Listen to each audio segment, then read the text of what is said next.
La femme doit respecter et aider son mari à construire le foyer.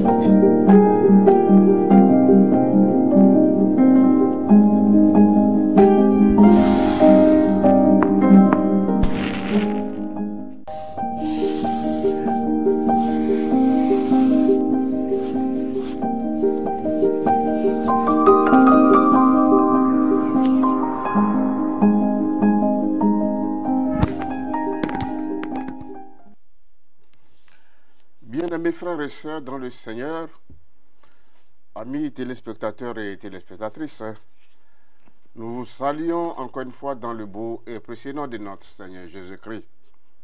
C'est encore un privilège pour nous ce matin d'être ensemble avec vous pour partager la parole de Dieu. Je crois que partout où vous nous suivez, restez toujours bénis. Mais avant toute chose, nous allons prier. Dieu, trois fois saint, Père éternel, tu as toujours parlé à ton peuple. Ce matin, tu veux passer par moi, ton humble serviteur, pour encore une fois véhiculer ta parole. Prends l'absolu contrôle de ce moment et que toute parole qui sortira puisse édifier un frère, une sœur, afin d'atteindre un bon mariage pour la gloire de ton nom. Merci de ce que tu es déjà à l'œuvre. Continue et achève au nom de Jésus. Amen. Bien-aimés frères et sœurs dans le Seigneur, nous avons comme thème ce jour les motifs douteux dans le processus du mariage. Les motifs douteux dans le processus du mariage. Un mariage réussi se prépare, tout comme la construction d'un édifice. Il exige une préparation soigneuse. C'est pourquoi Jésus a dit, dans Luc chapitre 14, verset 28, que nous lisons, « Car lequel de vous, s'il veut bâtir une tour, ne s'assied d'abord pour calculer la dépense et voir s'il a de quoi la terminer, de peur qu'après avoir posé les fondements, il ne puisse l'achever et que tous ceux qui le verront se mettent à le railler. » Voilà. C'est ainsi que, dans le processus du mariage, nous devons éviter des moyens ou des motifs douteux. Ce qui est vrai pour bâtir une maison l'est aussi quand il s'agit de construire un mariage réussi. Beaucoup disent, je veux me marier. Je veux me marier. Mais combien de personnes prennent le temps de réfléchir à ce que ce mariage va coûter? Certes, la Bible en parle en termes élogieux, mais elle attire également l'attention sur les difficultés qu'il présente. C'est pourquoi nous pouvons lire dans le livre des Proverbes au chapitre 18. Proverbes chapitre 18 au verset 22. Dans Proverbes chapitre 18 au verset 22, là il est écrit, « Celui qui trouve une femme trouve le bonheur C'est une grâce qu'il obtient de l'Éternel. Et l'apôtre Paul pouvait renchérir dans 1 Corinthiens chapitre 7 verset 28. Et il dit, si tu t'es marié, tu n'as point péché. Et si la Vierge s'est mariée, elle n'a point péché. Mais ces personnes auront des tribulations dans la chair. Et je voudrais vous les épargner. Ainsi, ceux qui envisagent de se marier doivent avoir un point de vue réaliste sur les avantages et les inconvénients de cette situation. Certainement, si vous voulez vous marier, c'est que vous avez des raisons. Mais est-ce que ces raisons sont suffisantes? En effet, je voudrais vous faire comprendre qu'il y a des motifs douteux, des mobiles incertains sur lesquels il n'est pas avantageux de contracter le mariage. Ces raisons proviennent le plus souvent de deux sources. D'abord, des parents qui poursuivent des buts égoïstes dans le mariage de leurs enfants. Et deuxièmement, des jeunes qui eux-mêmes poursuivent des avantages matériels dans leur mariage. Donc, ces deux motifs, il faut en tenir compte. Aussi, il est très important que nous puissions avoir ceci à l'esprit pendant que nous sommes à la recherche de notre partenaire. Pourquoi certains se marient-ils?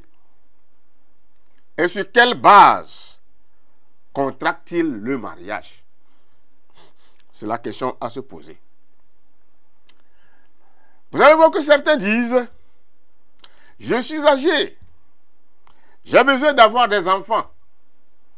Ou c'est maman qui dit, j'ai besoin de prendre tes enfants dans mes bras avant de mourir.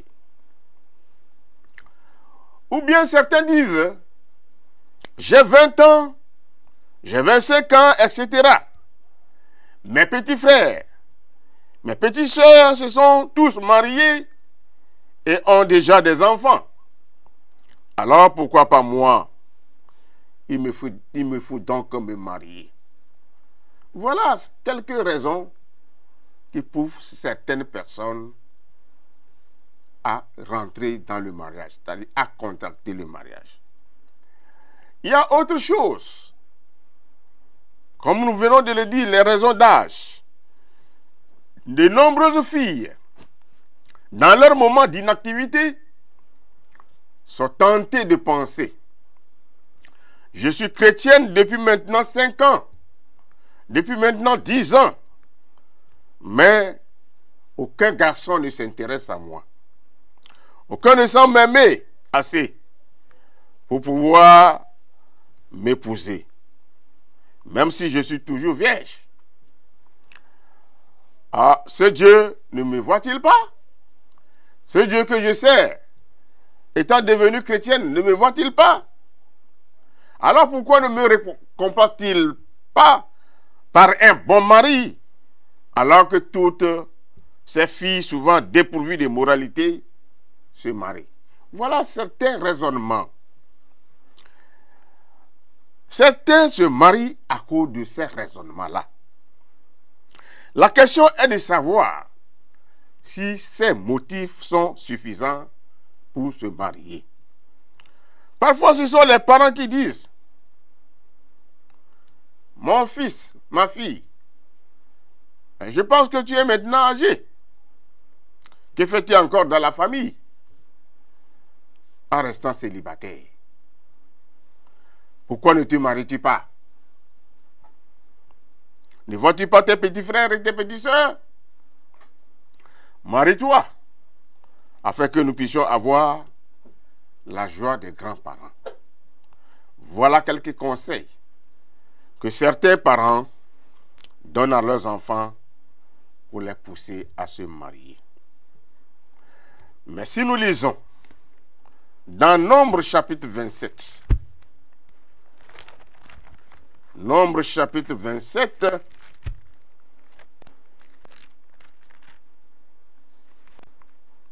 à partir du verset 1 à verset 11, et Nombre chapitre 36, verset 1 à 12, que nous ne pouvons pas lire compte tenu du temps, mais je vous conseille de noter ces passages. Vous pouvez les lire chez vous à la maison. Dans ces passages, où nous trouvons l'exemple de certaines jeunes filles. Et ces exemples sont très encourageants.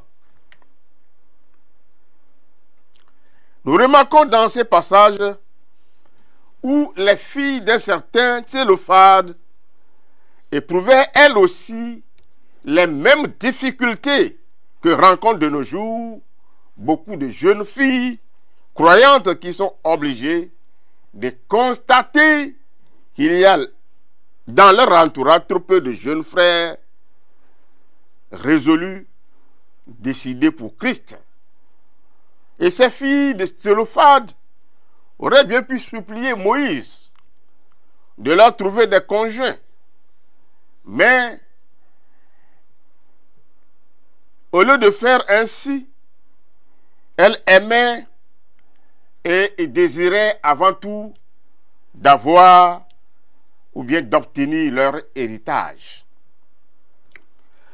Cet héritage dont nous parlons ici représente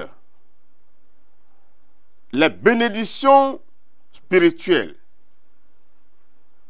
Et lorsque elles se sont adressées à Moïse, Dieu répondit aux souhaits de cette jeune fille. Ces jeunes filles, bien sûr, se trouvaient dans le besoin de se marier. Mais elles n'ont pas mis leur besoin de se marier devant le spirituel. Non. Elles ont dit à Moïse, nous aimerions recevoir notre héritage.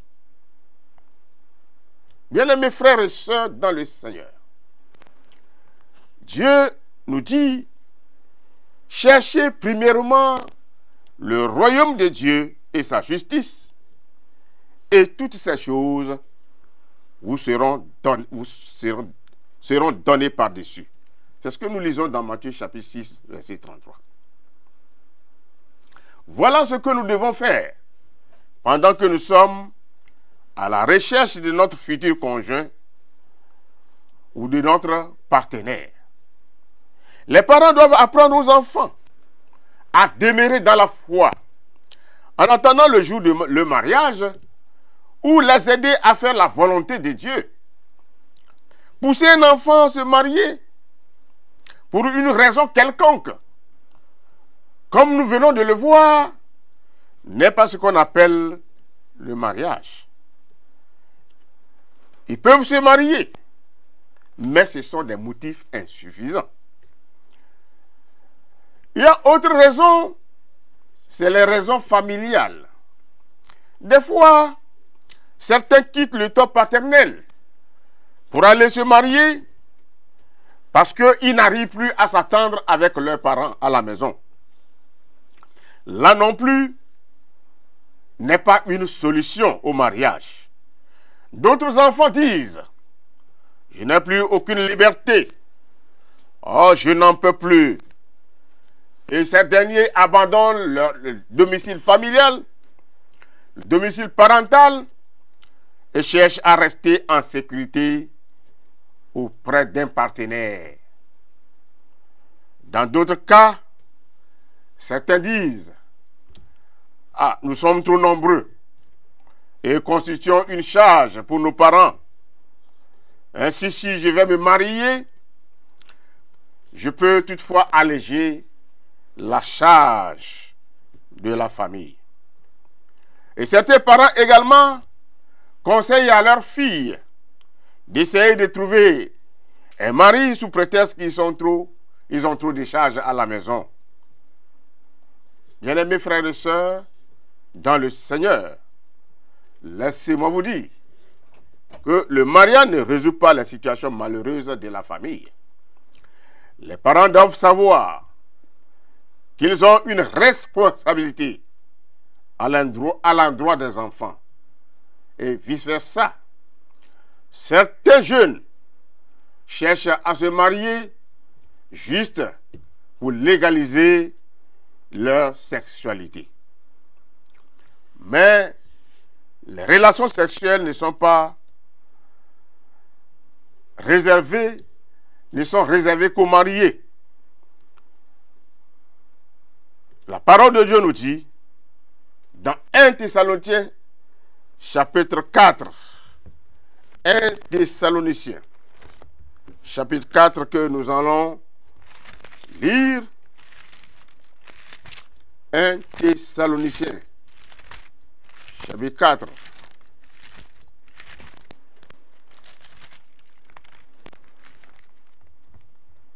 Nous allons lire, là il est écrit, ce que Dieu veut, c'est notre sanctification. Vous pouvez continuer la lecture après. Nous avons lu dans 1 Thessaloniciens chapitre 4, versets 3 à 5. Nous devons apprendre à contenir notre corps, bien-aimés. Le mariage n'est pas la légalisation des relations sexuelles. Quoique, bien sûr, les relations sexuelles est une part dans le mariage. Nous allons voir aujourd'hui, d'autres jeunes disent qu'ils se marient pour avoir la sécurité sociale. Cela ne date pas d'aujourd'hui. Puisque quand nous lisons dans Ésaïe, chapitre 4,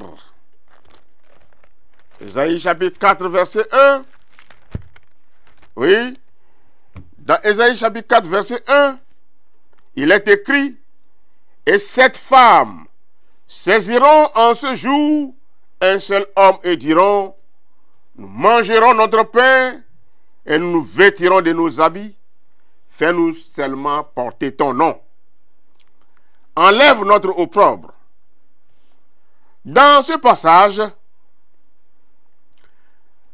nous remarquons que ces femmes en question cherchent une sécurité sociale. Évidemment, nous savons qu'une femme mariée, un homme marié inspire certain respect. Mais beaucoup ne cherchent pas à savoir quelle est la volonté de Dieu pour moi en contentant ce mariage.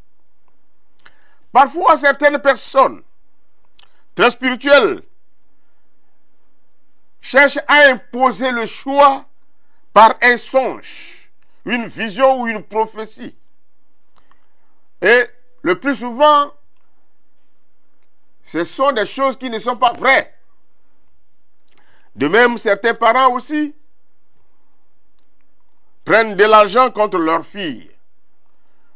Le choix du partenaire bien-aimé ne doit pas être le produit d'une contrainte quelconque, mais celui d'une décision personnelle mûrement réfléchie. Les motifs non valables et douteux dans le processus du mariage conduisent le plus souvent à l'échec. C'est pourquoi nous voyons plusieurs foyers aujourd'hui qui ont des problèmes. Dans le mariage d'Isaac, nous voyons l'exemple de Rebecca qui décida elle-même de partir avec le serviteur d'Abraham. Ça, nous le lisons dans Genèse chapitre 24. Et nous voyons également que les parents de Rebecca nous ont laissé dans ce passage aussi un très bel exemple. Ils ont consulté leur fille pour savoir ce qu'elle déciderait. C'est pourquoi nous, en tant que parents, nous devons respecter le choix de nos enfants. Nous ne devons pas nous laisser influencer, nous jeunes également, par les parents ou les personnes parfois imposantes ou spirituelles qui cherchent à nous dicter leur volonté. C'est ce que nous assistons aujourd'hui dans beaucoup d'églises. Certains super diacres qui imposent le choix à des jeunes ou certains pasteurs, ce qui n'est pas normal. Nous devons, à prime abord, rechercher la volonté de Dieu pour nous-mêmes. Autre motif dangereux, c'est que certains disent « Je veux me marier avec une telle fille ou tel garçon parce que j'ai pitié de lui. Oh, il vieillit, il ne trouve pas se marier, j'ai pitié de lui. Pour cela, je veux me marier à lui pour que lui aussi puisse se marier. » Ah, bien-aimé, il y aura, en prenant de telles décisions, vous risquez fort. Vous risquez fort.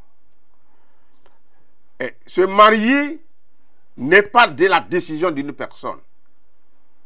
Se marier, c'est toujours de la volonté de Dieu. On ne peut jamais contracter un mariage tout simplement parce qu'on a pitié de la personne. Si vous avez pitié d'une personne et que vous voulez l'aider, parce qu'il souffre, priez pour lui. Nous ne passons pas sous silence les moyens égoïstes parfois.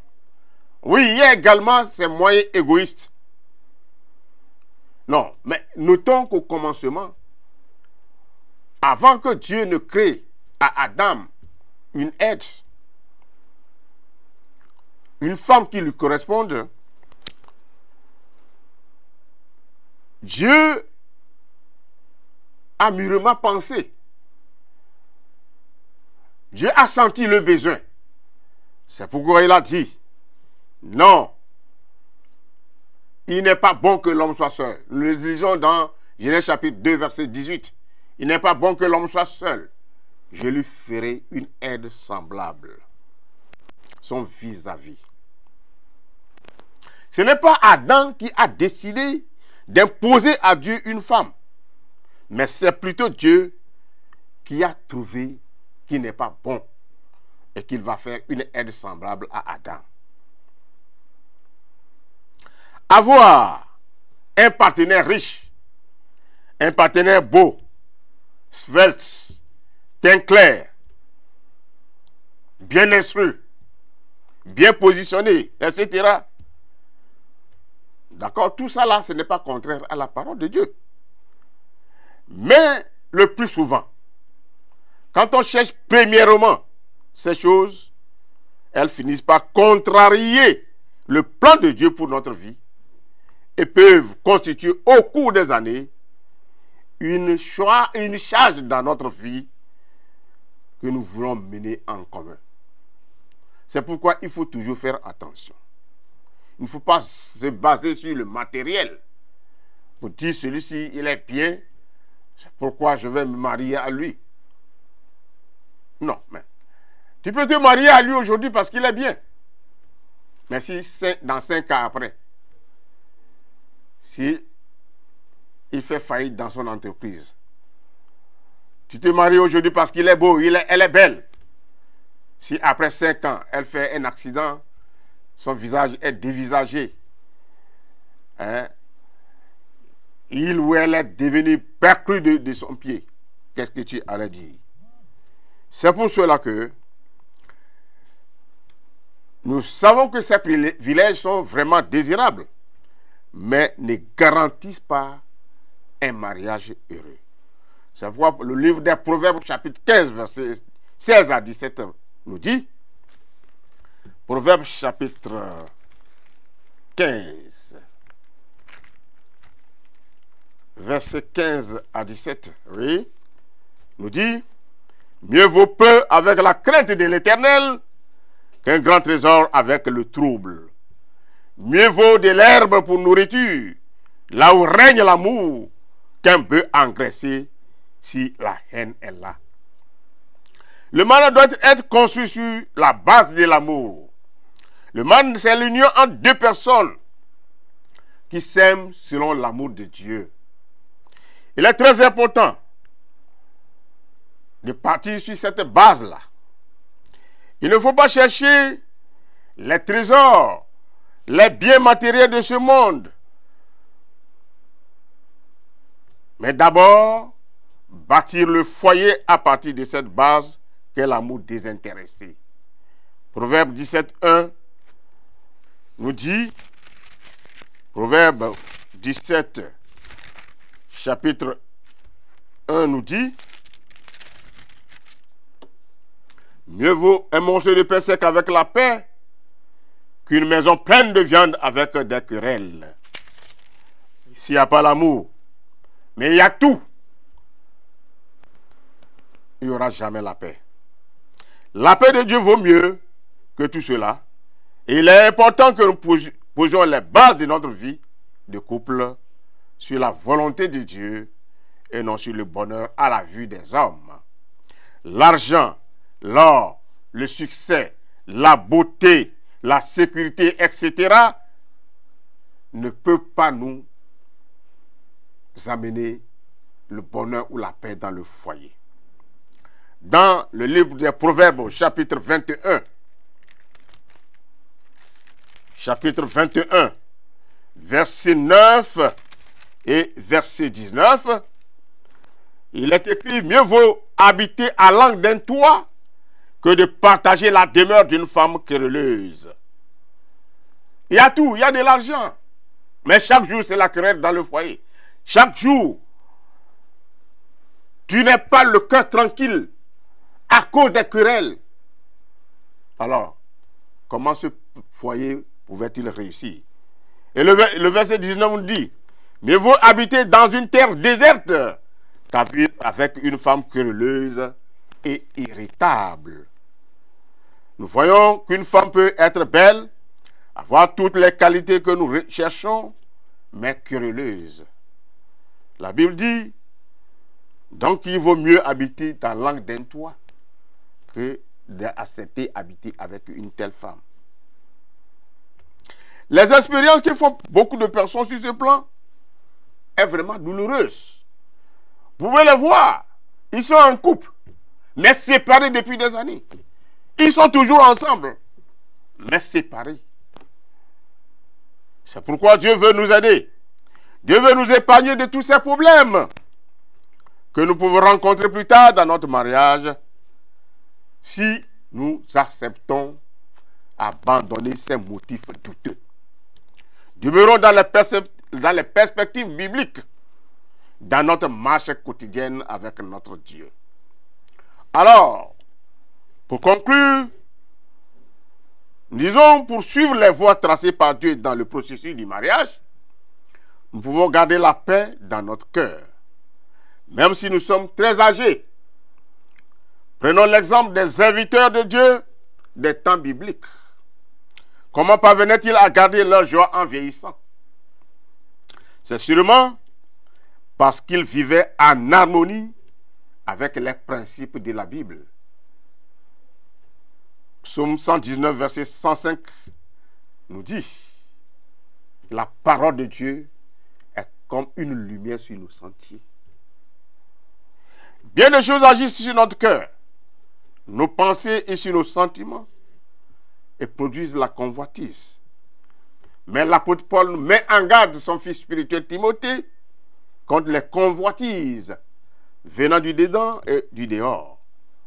C'est ce que nous lisons dans 2 Timothée, au chapitre 2, verset 22. 2 Timothée, chapitre 2, verset 22, où il est écrit, « Mais fuis les passions de la jeunesse. » Ailleurs, il encourage Timothée par ses paroles. « Garde-toi pur pour toi-même, sois un modèle en pureté. Exhorte les jeunes femmes comme tes sœurs en toute pureté. » 1 Timothée 5, verset 2 et verset 22. Bien-aimés frères et sœurs, ces exhortations ont été personnellement adressées à Timothée et visaient ses comportements. vis-à-vis des femmes, ainsi que vis-à-vis de sa propre famille. Elles sont aussi valables pour nous aujourd'hui. Si nous pouvons les mettre en pratique, elles peuvent nous aider aussi. Et si nous observons, alors nous pouvons avoir des foyers heureux, des foyers paisibles, des foyers tranquilles. Évitons ces motifs douteux dans le processus de nos mariages. Chers jeunes, vous qui m'avez écouté, acceptez ces paroles, mettez-les en pratique et vous aurez des mariages heureux. Que le Seigneur vous bénisse. Shalom, shalom. C'était à l'instant l'univers de la famille de l'association CEREF, le cercle d'études et de réflexions pour l'épanouissement de la famille.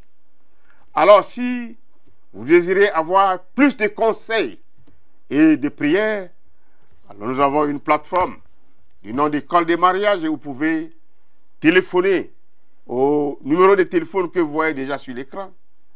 Alors, nous pouvons vous intégrer et au jour le jour, nous pouvons nous conseiller les uns les autres, prier pour que nos foyers puissent être des foyers heureux. Shalom, shalom. La prochaine fois, nous allons encore une fois nous retrouver. Inclinons-nous pour la prière. Dieu d'amour, Dieu de grâce, toi qui nous aimes tant, toi qui ne veux qu'aucun périsse, tu veux toujours que tes enfants puissent avoir des mariages heureux. C'est pourquoi ce matin encore, tu nous as dressé toute une liste. Et notre prière, Seigneur, c'est de nous aider à mettre tout ce que nous venons d'écouter en pratique, afin que nous puissions rentrer dans un mariage heureux, un mariage où règne le bonheur, la paix et la joie. Béni sois-tu, Seigneur, pour ton amour pour nous. À toi la gloire, au nom de Jésus. Amen.